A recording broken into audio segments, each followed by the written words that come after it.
nuestro enfoque va a estar en las enseñanzas de Jesús. Ciertamente Jesús hizo muchas cosas, hermano, pero también el Señor enseñó mucho. Y creo que el problema no ha estado solo en lo que Él hizo, sino en lo que enseñó. Hay un movimiento moderno en nuestros días, en algunas esferas de la cristiandad, sobre todo del liderazgo de la cristiandad de hoy, que se llama la nueva hermenéutica contemporánea de la Biblia, o lo que llamaríamos la nueva interpretación de la palabra de Dios de forma contemporánea. Entonces, hermanos, hay algunos ministros o líderes, tanto en iglesias como en la televisión y en la radio, que han caído en esta sutil forma de aplicar contemporáneamente la palabra de Dios, obviando una serie de principios que están metidos en la misma escritura y que amarran la palabra de Dios. Entonces podemos, siguiendo esa línea, deducir una serie de ideas y posturas y lenguaje, sobre todo lenguaje moderno, lenguaje muy adaptado a la sociedad moderna. Y eso, hermanos, es sumamente peligroso. Entonces ponemos en los labios de Jesús palabras que Él no dijo, o ponemos significados en lo que Jesús habló que jamás era la intención de Él decir eso. Y como lamentablemente hay un grueso de la cristiandad que no estudia la Biblia, porque es muy lamentable, entonces somos similares a cuando fuimos criados en la religión en la que nacimos, que nos trajeron de España. Lo que el ministro diga, así es, y todos sencillamente lo obedecemos. Una buena parte de nosotros crecimos en ese dogmatismo de la iglesia católico, apostólico y romana, y eso trae profundo daño. Eso nos daña. Se espera que la cristiandad evangélica, mediante la conversión y un nuevo nacimiento y la apertura libre hacia la escritura, tengan ahora la opción de determinar bajo un criterio correcto la enseñanza evangélica. La enseñanza evangélica es la enseñanza del Evangelio de Jesús, para que nos ubiquemos bien, crezcamos saludablemente y nuestra fe sea robusta y nos desarrollemos apropiadamente. Pero hoy vivimos, hermanos, en una situación bastante compleja donde se dice y se enseña de todo. Y lamentablemente, usted determinará al final con qué se queda. Procuramos, por tanto, tener ese cuidado nosotros y ser de aquellos que nos salimos de algunas prácticas, grupos o tendencias que consideramos que no están ayudando, que nos van a dañar y que nos están llevando hacia un precipicio muy peligroso, y que en lugar de hacer avanzar el Evangelio y avanzar el señorío de Cristo, estamos más bien torciendo y presentando algo muy acomodadizo a la expectativa de la sociedad moderna. Y ahí es donde ven las multitudes muy contentas por el tipo de lenguaje que supuestamente Jesús dijo, pero que no está ahí. Por eso el tema central es Jesús y su mensaje. Y hemos venido hablando de eso. Hicimos algunas preguntas hoy, 8 días, que hoy las quiero repetir rápidamente. ¿Es el mensaje de Jesús un mensaje de éxito y de logros y de metas personales? ¿Es el mensaje de Jesús un mensaje que nos enseña a soñar en grande? ¿Es un mensaje, el mensaje de Jesús, que nos empodera y nos proyecta a la realización individual? ¿Es eso lo que miramos en los evangelios? ¿Es un mensaje que nos hace más humanos? Entonces son preguntas muy valederas, hermanos. Están ahí. No voy a ahondar en ellas porque ya hemos ahondado. Y en las futuras enseñanzas tocaré de forma breve algunos conceptos e ideas que hoy se escuchan y se hablan, porque yo entiendo la presión que hay. La presión de que la gente de la sociedad moderna nos entienda, ya que hay veces el lenguaje bíblico es bastante decadente, pero no. Dios ha permitido, hermanos, un sinnúmero de traducciones a un lenguaje apropiado, si es que no queremos usar la Biblia de Jerusalén, o la Nácar Colonga, o la Biblia Reina Valera. Hay una inmensa cantidad de Biblias traducidas a un lenguaje, pero que siguen diciendo lo mismo de Jesús, y que nos siguen estableciendo los derroteros primarios que Jesús enseñó, de la fe en Él, y de la relación con Él, con el Padre y con el Espíritu Santo, y con el propósito eterno de nuestras vidas, hermano. Si usted está aquí para que yo le ayude a desarrollar no solo un cristianismo que sea luz y que sea sal en el mundo presente, sino una fe que te proyecte a lo eterno.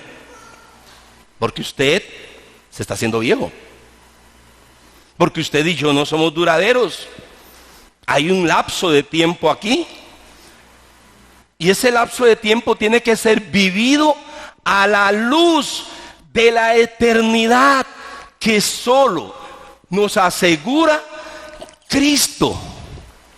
Entonces vamos a mirar, hoy es 8, tomamos el primero de los 3 grandes sermones que Jesús dio en el libro de Mateo. Hay más en el libro de Juan, lo vamos a ver. Vamos a combinar un poquito con Marcos y con Lucas en los domingos que siguen. Pero tomé a Mateo y empezamos con el primer sermón que Mateo lo resume en una sola exposición. Los estudiosos consideran que el sermón del monte Jesús lo pudo haber dado en diferentes oportunidades, pero Mateo lo resume en uno solo, que para nuestros efectos, como tenemos una Biblia en capítulos y en versículos, el sermón del monte abarca 3 capítulos. Mateo capítulo 5 verso 1 hasta Mateo capítulo 7 verso 28. En ese gran bloque de 3 capítulos está los maravillosos enunciados del reino de Dios, las virtudes del reino de Dios. Y cuando usted observa, sobre todo en el capítulo 6 o capítulo 5, ya Cristo ahí empieza a advertir de riquezas. Ya empieza a advertir de nuestra inclinación al materialismo, porque donde esté nuestro tesoro, ¿qué estará ahí? ¿Qué estará ahí? Entonces, lo que gobierne mi corazón, eso es lo que me va a inclinar en el púlpito a enseñarles a usted. Lo que a usted lo gobierna en su corazón, esa va a ser la inclinación que usted tiene en su día a día, lo que usted más va a buscar. Entonces, si tu corazón ama la buena vida, la buena posición, el confort, la billetera llena, buenas cuentas en el banco, eso es lo que a usted lo va a mover a buscar en la Escritura, porque esa es tu motivación. Dios se reduce a la billetera o a algunos beneficios que se acomoden a mis demandas o expectativas terrenales. Entonces somos delatados. Por eso Jesús dijo que de la abundancia del corazón habla la boca. El pez muere. ¿Por dónde siempre muere el pez? Por la cola, por la boca. Entonces usted puede, ¿cómo detecto yo cuando alguien tiene un corazón inclinado hacia ciertas cosas? Escúchelo como habla. Y escúchelo qué es lo que más habla cuando habla de la Biblia. ¿Ve? Son secretos. Y esto es lo que estoy tratando de ayudar a usted.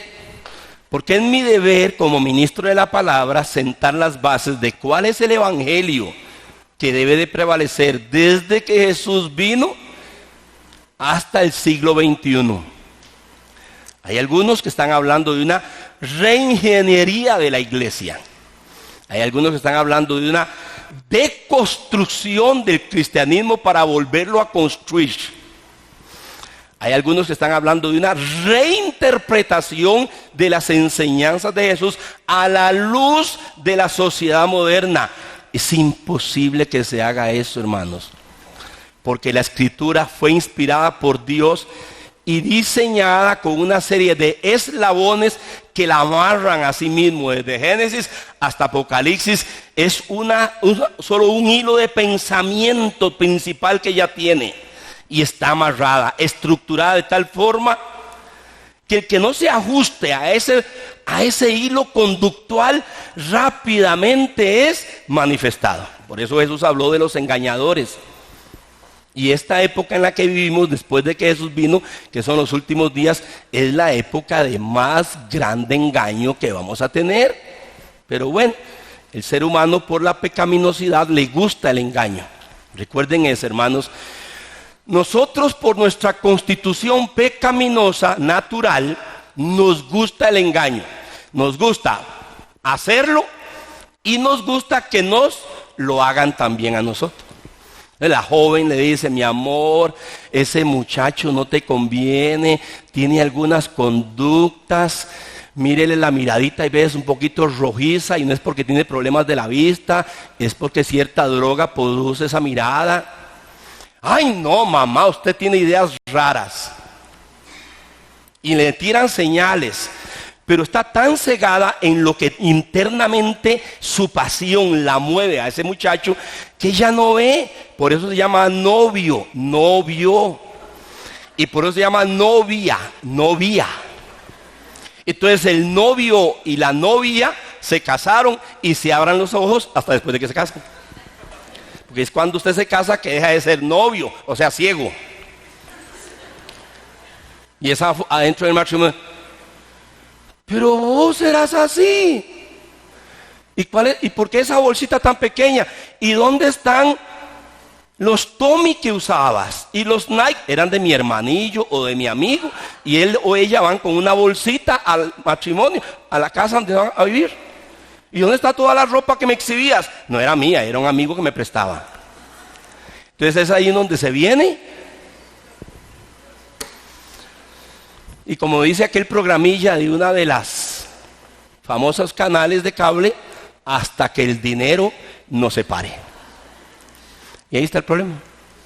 Vimos entonces, Jesús establece en el Sermón del Monte los principios espirituales, éticos y morales que deben de gobernar a aquellos que van a ser parte del reino de Dios, de su reino.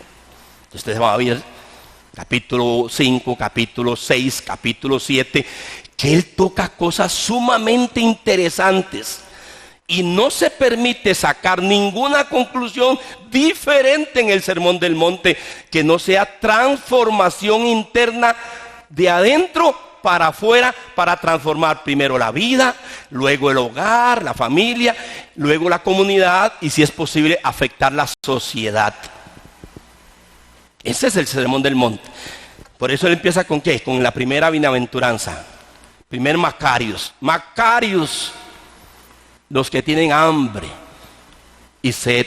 Macarios, los de limpio corazón. Macarios, los que reconocen su necesidad espiritual. Es la primera. O sea, miserables, pobres espirituales, dependientes siempre de Dios. Esa es la enseñanza. Entonces él pone un grillete y pone las condiciones.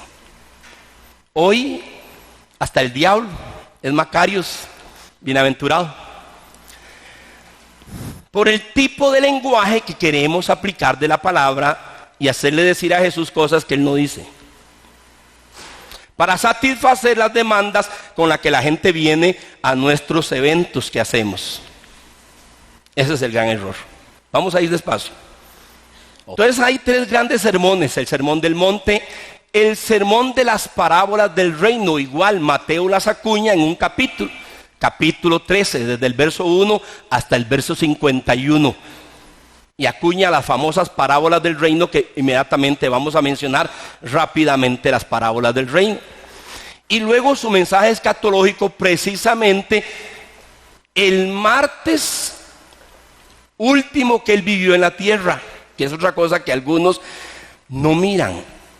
Muchos de los grandes mensajes contenidos en Mateo, Marcos, Lucas y Juan, por ejemplo en Mateo a partir del capítulo 21, en Marcos a partir del capítulo 14, más bien antes, tal vez antes, 13, Lucas igual desde el 17 antes, y Juan desde el capítulo 12, tal vez 13, son dados los últimos días antes de ser crucificado. Y ese es un detalle muy interesante. En lo que Jesús menos estaba empezando de darles una herencia a sus discípulos es dejarlos bien acomodaditos económicamente. Lo que quería era prepararlos para lo que iba a venir después de que él fuera crucificado, sepultado y resucitado. Y los grandes mensajes fueron dados en la última semana que él vivió sobre la tierra.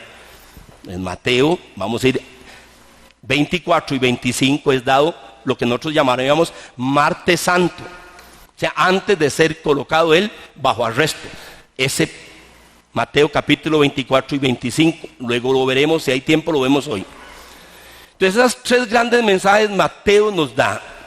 Ya vimos el del sermón del monte, las bienaventuranzas, la sal, la luz, verdadero cumplimiento de la ley, las falsas interpretaciones de la ley, la limosna, la oración y el ayuno, el afán y las riquezas, condenar a los otros, pidiendo correctamente, por sus frutos los conocerán, y los dos constructores. En eso se resume el sermón del monte. Y cada uno tiene principios interesantes, solo que yo estoy dándole para ayudarle a usted. ¿Dónde carajos le hacemos decir cosas a Cristo que nosotros nos inventamos que él no dijo? Para ver de qué forma la billetera está llena, o para ver de qué forma justifico que debo tener el último modelo en el garaje, o la mejor casa en la mejor urbanización, o los grandes logros, porque yo voy a ser mi gran destino. No hay nada de eso, y lo voy a ir comprobando paso a paso, que nada de lo que hoy muchas veces enseña y algunos de nosotros queremos buscar, ni están ahí. Usted no ocupa a Cristo para ser grande, material o económicamente. ¿Cómo, pastor? Usted es un hereje. Tráigame a Bill Gates.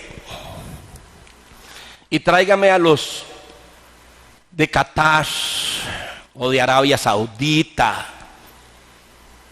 o a los de Kuwait, o a los chinos, con su gran, impresionante desarrollo económico que están teniendo.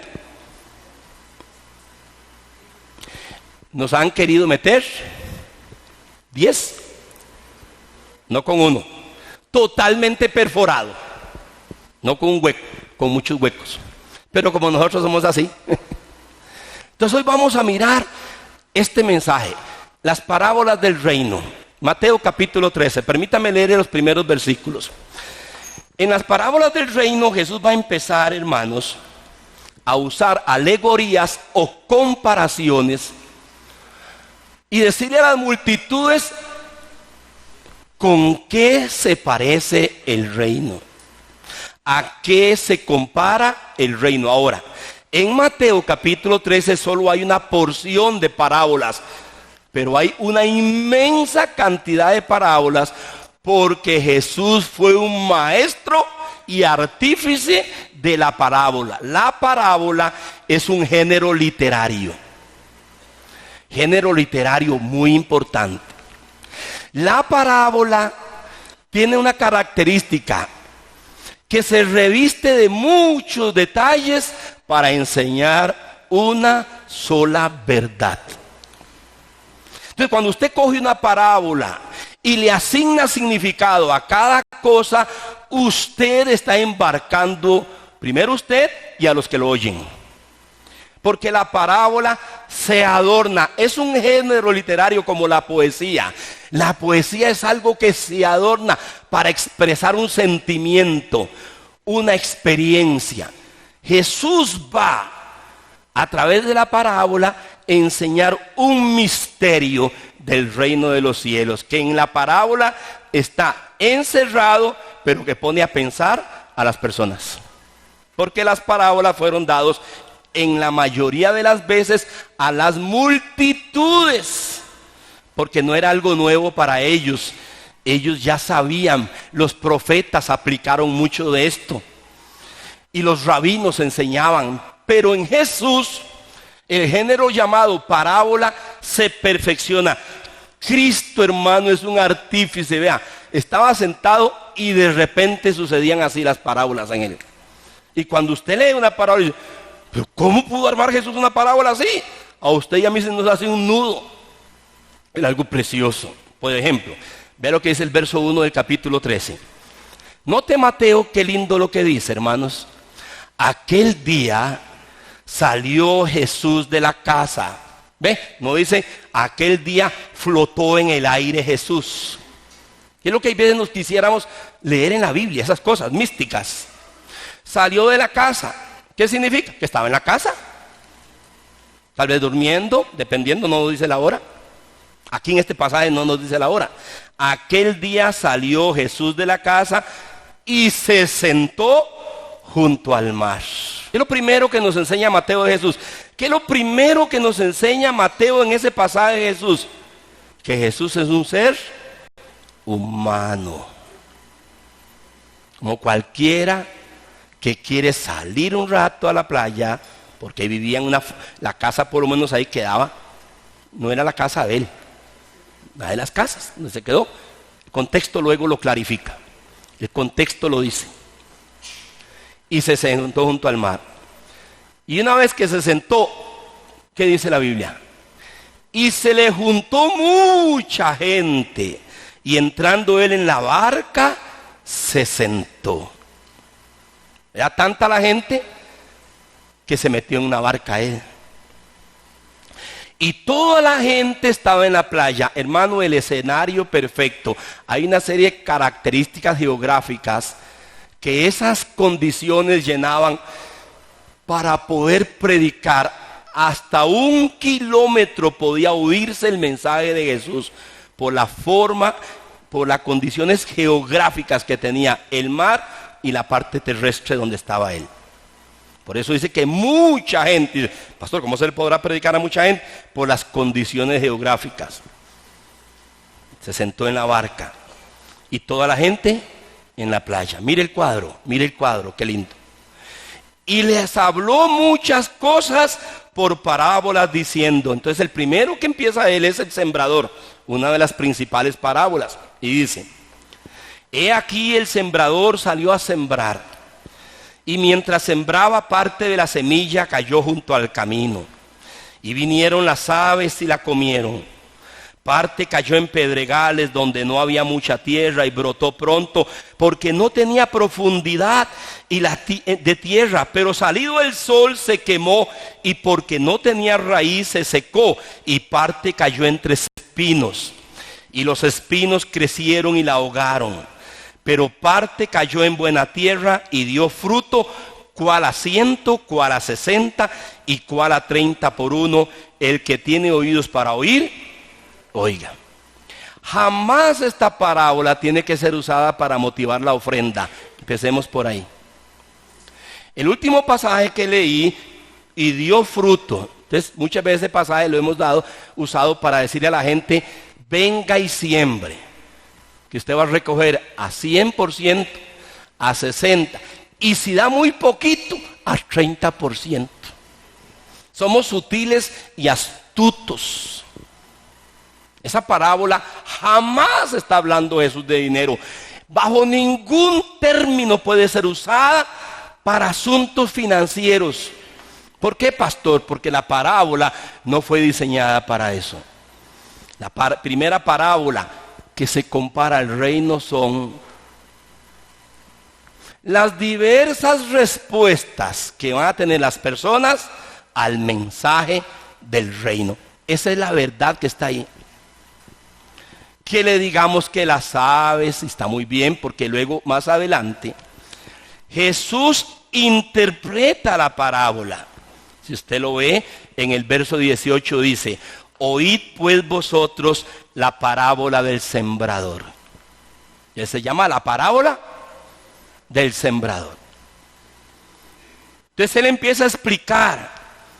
Lucas dice que el que siembra la palabra, Lucas, Mateo no lo dice, Lucas sí, el que siembra la palabra es el Hijo del Hombre, Jesús.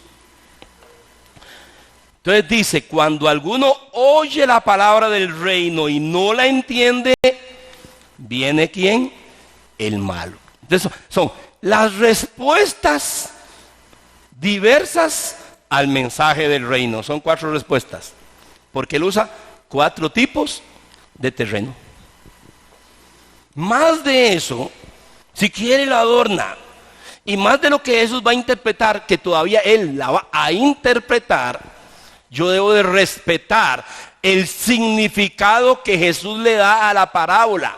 Hay algunas que no fueron interpretadas por él, por lo menos no quedó el registro, como por cuál, la que sigue, la cizaña y el trigo. Es así.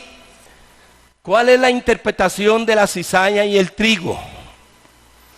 Que lo bueno y lo malo coincidirán hasta la consumación del tiempo, cuando venga el juicio final, que es cuando Dios apartará a los buenos de los malos. La cizaña es una hierba muy similar al trigo, pero solo se conoce hasta que ambos han crecido, y es a la hora de dar el fruto que el trigo se dobla y la cizaña se mantiene firme. Hasta ahí hay una enseñanza. El que tiene fruto se dobla ante aquel que produce el fruto en él. Pero el que tiene cizaña nunca se dobla, se mantiene siempre erguido, soberbio y altivo, porque yo soy un hijo del rey. Y decreto.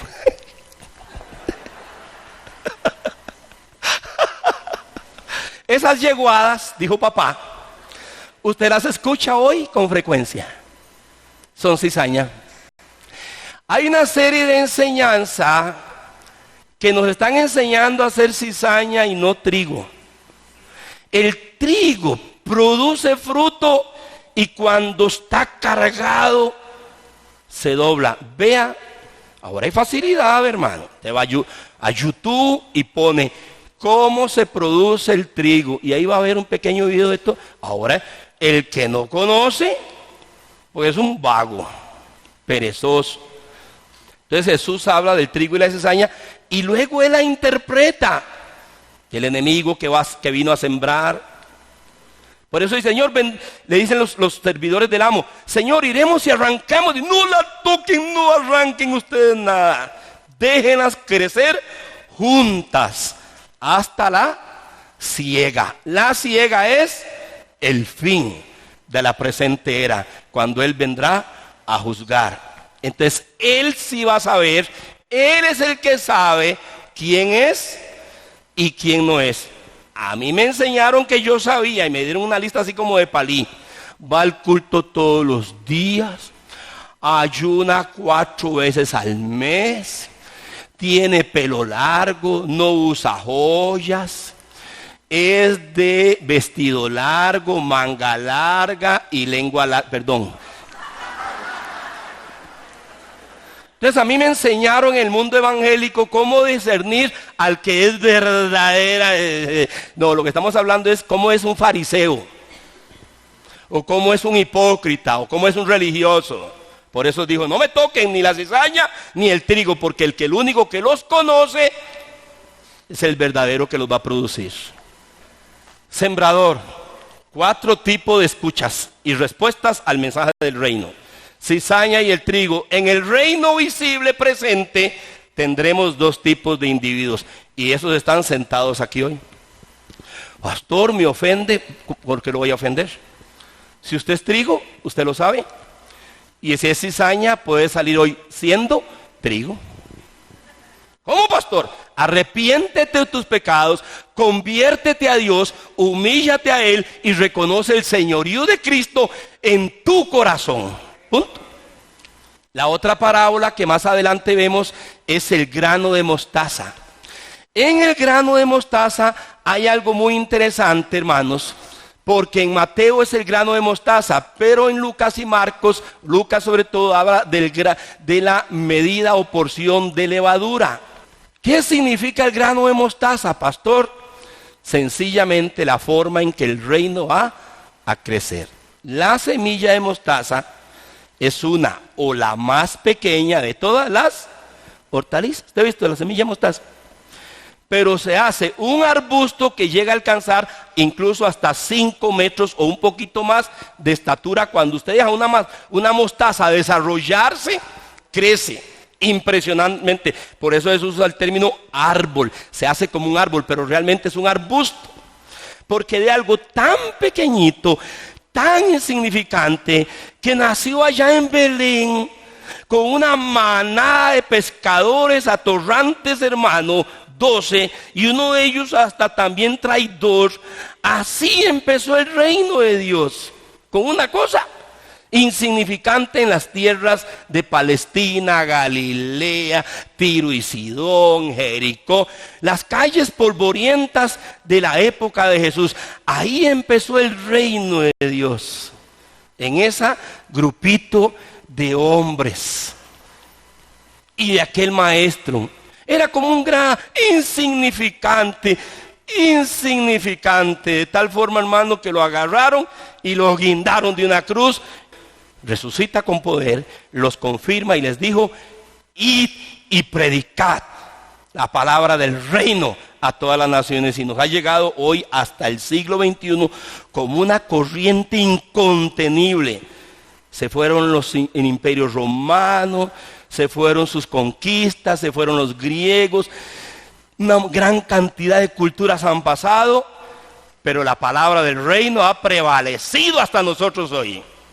Ese es el crecimiento, creciendo en los corazones, creciendo en las familias, en las sociedades de toda época, de toda civilización, hasta llegar a nuestros días. Hechos nos da un pequeño resumen de cómo inicia esa pequeña semilla de mostaza, con un puñado de 120, primero en los evangelios, luego de 120 en el aposento alto, y luego va a Jerusalén, y luego a Judea, y luego a Samaria, hasta llegar hasta Roma, que era la ciudad metropolitana, cosmopolita del imperio romano, hasta el fin de la tierra. Hasta ahí era.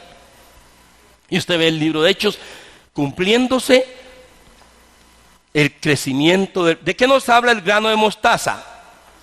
De cómo crece el reino de Dios. No puede ser aplicado. Vea, usted agarra un billete de 1,000 y se lo pone al oído y usted oye donde él le habla. Y él le dice: siémbrame, porque creceré hasta hacerme $1,000. ¿Ve? Y así le enseñan a usted, y usted, claro, usted lo agarra o levanta el teléfono y llama al canal famoso. Porque como le dicen que el dinero habla y que se multiplica, y usted se va pero embarado así, como semilla de guava. Y damos, porque al dar 1,000, ese es el grano de mostaza. No tiene nada que ver de eso. De eso no está, la parábola no permite nada de eso, porque él está enseñando cómo crece el reino de Dios en el propósito y plan eterno de Dios en este mundo. Luego en el capítulo nos habla del tesoro escondido. Recuerde que no estoy leyéndoles los pasajes, solo le leí el inicio, porque le estoy leyendo para que usted vaya a su casa y lea.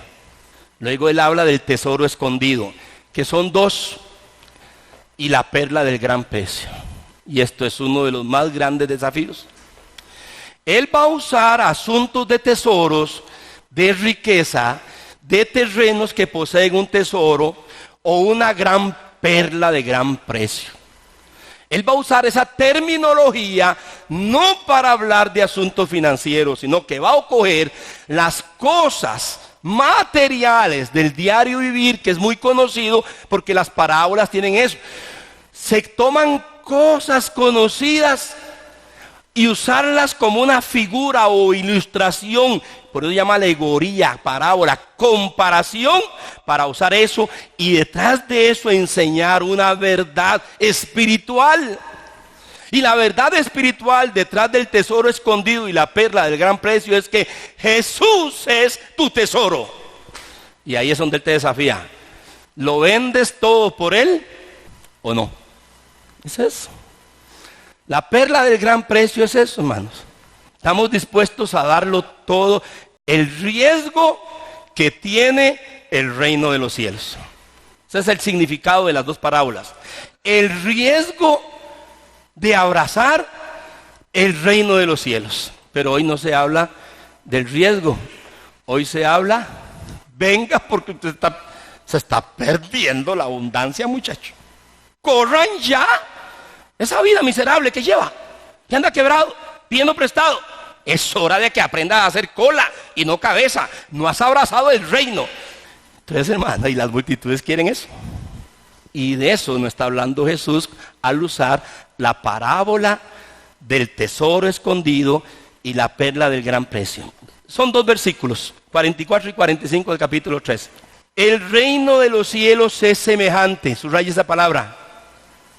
Es semejante, hermanos, es semejante. Una ilustración, un cuadro comparativo a un tesoro escondido en un campo, el cual un hombre halla y lo esconde de nuevo. Y gozoso por ello va, vende todo lo que tiene y compra aquel campo. El riesgo de abrazar el reino de Dios. Voy a compartirles algo del trasfondo y contexto de por qué Jesús usó esta parábola.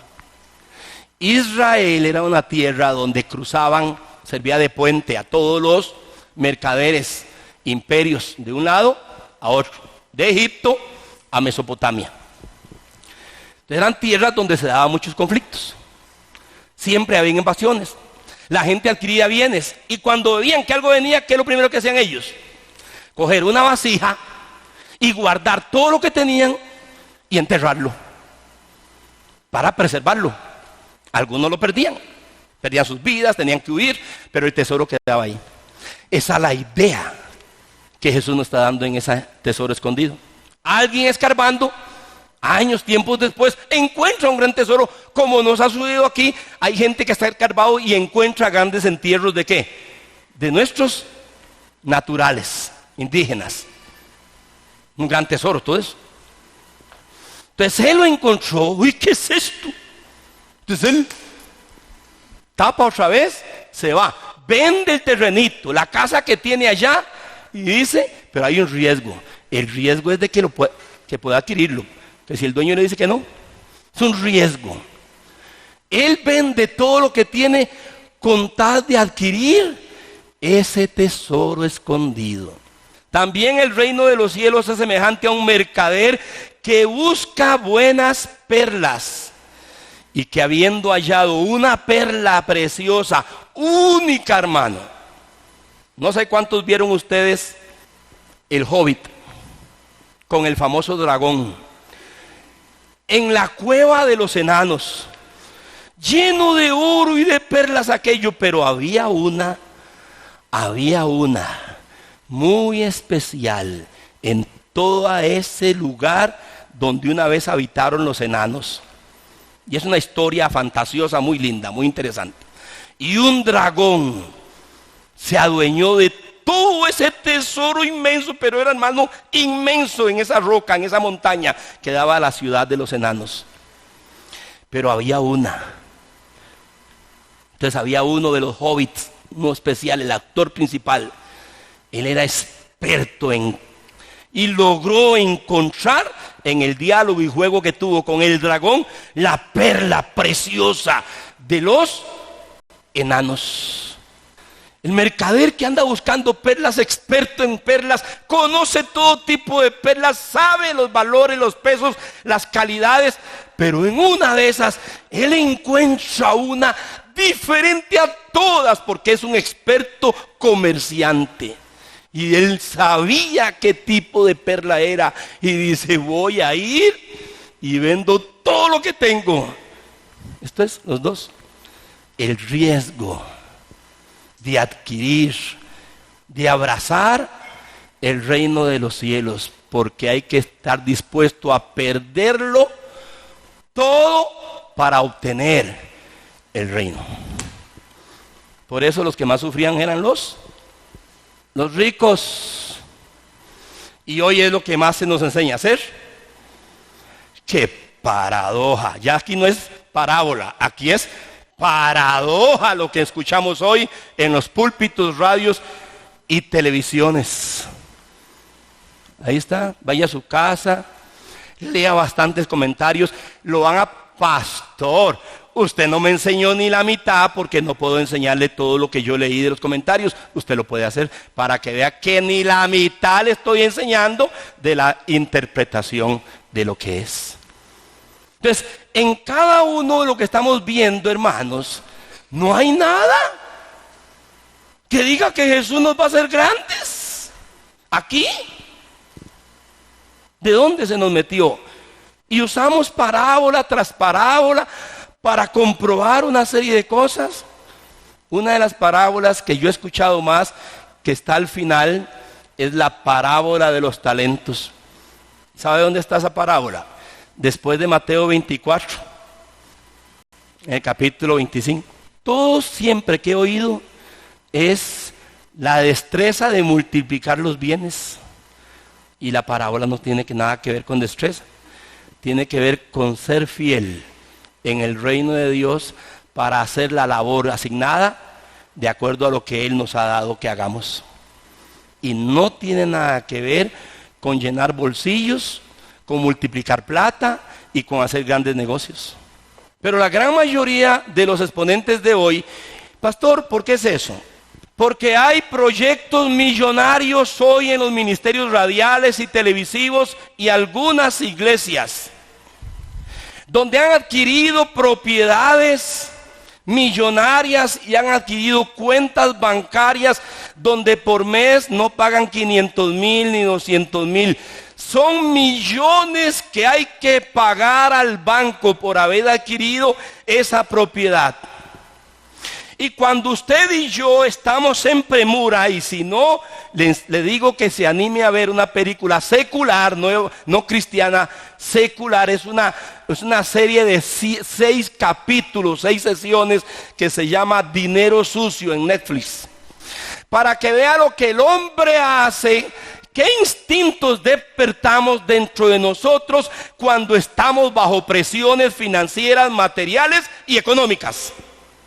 Cuando usted está bajo presión financiera, material y económica, no por lo que Dios le dijo que hiciera, por lo que usted creyó que Dios le dijo que hiciera, embauca a usted y embauca a los demás, y usted empieza a tener una visión tan subjetiva y torcida de la palabra de Dios para poder fundamentar los argumentos que necesita para que el pueblo le dé todo el dinero que se necesita para cumplir una vanidad personal que adquirimos bajo el lema Dios me dijo, y como le dijo Jeremías al Señor, yo no les he dicho nada. Han visto visión de su propio corazón. Y lo estoy motivando a usted a que vaya. Mire la parábola de la red, porque él termina con la parábola de la red. Asimismo, el reino de los cielos es semejante a una red que echada en el mar recoge toda clase de peces. Y una vez llena, la sacan a la orilla y sentados recogen lo bueno en cestas. Y lo malo echan fuera. Es similar a la de la cizaña y del trigo. El reino de los cielos recoge todo. El mensaje es para todos. La predicación de Jesús es para todos. Él murió por todos. Eso debe ser predicado y enseñado. Fue dado a todos el mensaje del evangelio. Y esa gran red recoge todo tipo de personas, porque las personas tenemos todo tipo de inclinaciones y de deseos y de gustos y de pensamientos acerca de Dios y de Jesús, y venimos con diferentes motivaciones a buscar, o respondemos con diferentes motivaciones al mensaje del evangelio. Es como una red, y esa red recoge peces. Y una vez llena, la sacan a la orilla y sentados recogen lo bueno en cestas. Vea la interpretación en el verso 49. Así será el fin del siglo. ¿Hasta cuándo? ¿Hasta cuándo sabremos la gran verdad, hermano? Esto es lo trágico. Esto es lo más trágico. Estar engañado por toda una vida creyendo que fui trigo o pez vela de primera categoría, y la verdad que era pura chucheca. Al final, qué triste va a ser eso. Hermano amado, Dios no me puso aquí para ayudarle a obtener buenas marcas de cómo vestir y buscar pasajitos jalados del pelo para enseñarle que deben de vestir dignamente ustedes. Por favor. Mientras que los duermo para que luego se despierten en un lugar de lloro y lamento, y no habrá salida de ahí. Así será en el fin del siglo. Saldrán los ángeles y apartarán a los malos de entre los justos y los echarán en el horno de fuego. Allí será el lloro y el crujir de dientes. Note qué lindo, porque él está con sus discípulos. Recuerde que las parábolas las tiró a las multitudes, pero la interpretación no se la dio a las multitudes, se la dio en privado a los suyos. Hermano, el significado del reino no es para las multitudes, son para aquellos que son de él, en privado, los pocos. Muchos llamados, pocos escogidos. Note cómo termina él. Jesús les dijo, oiga lo que es. Jesús les dijo, y lo hacen pregunta, ¿habéis entendido todas estas cosas? Ellos respondieron, sí, Señor. ¿Por qué? Porque se las fue explicando. ¿Qué les dicen ellos? ¿Quiénes son ellos? Los discípulos, no las multitudes, los discípulos. Note el contexto, tiene que ir al contexto. Los discípulos, ellos le dijeron, sí, Señor. Él les dijo, oiga lo que les dijo, por esto todo escriba docto, esta palabra subrayela, todo escriba inteligente, preparado, su servidor lamenta ver las aulas de lunes a sábado de esta linda edificación vacías, con poquitos estudiando la palabra de Dios durante la semana. Lamenta que se nos queden los libros de estudio bíblico, si no pueden venir aquí, que se los lleven a su casa para que estudien la palabra de Dios. Que de 300 que me pueden escuchar, solo 50 o 60 quieran estudiar y profundizar el conocimiento. Todo escriba docto. Usted no llega a ser docto durmiendo con pereza o trabajando arduamente y no siendo disciplinado para ver de qué forma paso más tiempo con el Señor y su palabra para aprender mejor cómo vivir mi vida aquí, una fe sólida y una relación saludable con Jesús, el Padre y el Espíritu Santo, para que hashtag no coma cuento. Esto es lo que tenemos. Multitudes llenando las centrales de radios cristianas, pidiendo oración por un montón de cosas que deben de ser solucionadas con sabiduría, entendimiento y capacidad de desarrollo espiritual. Por eso todo escriba docto en el reino de los cielos es semejante a un padre de familia que saca de tu tesoro cosas nuevas y cosas viejas. Hay un tesoro y usted y yo debemos de ser que sacamos lo bueno y lo viejo. Él está hablando el nuevo pacto y el viejo pacto. La vieja forma de relacionarse con Dios y ahora el cumplimiento de lo que los profetas. Y desde Génesis, Dios dijo, haré un nuevo pacto con ellos. Ahora no voy a entrar más en ese detalle porque él termina con una insinuación que el reino de los cielos viene ahora bajo un nuevo formato de estilo de vida.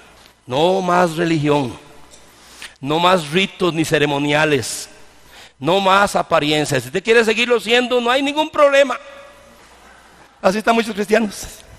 Quieren ir a la fiesta, pero están reprimidos. Usted está aquí reprimido. Usted está viviendo bajo una vieja forma de vida. Él viene a darle una nueva forma de vida. Parábolas. Parábolas que encierran verdades espirituales no financieras, no materiales. Lo que menos Jesús tenía en mente eran principios económicos. Al contrario, cogió los principios económicos de su época, de su tiempo, para enseñar profundas verdades espirituales. Porque el corazón del hombre siempre va a depender ¿de qué? De lo externo. Desde el día que el hombre pecó en el jardín del Edén, el hombre se volvió un hombre de lo sensorial, de los sentidos, de lo material. No ocupa a Dios para producir ni hacerse grande él. A Dios lo necesita para ser amo él de lo que Dios le dio y amar a Dios sobre todas las cosas y amar a su prójimo como a sí mismo. Y para eso usted necesita al Señor del reino en su corazón. El secreto del evangelio de Jesucristo no está afuera.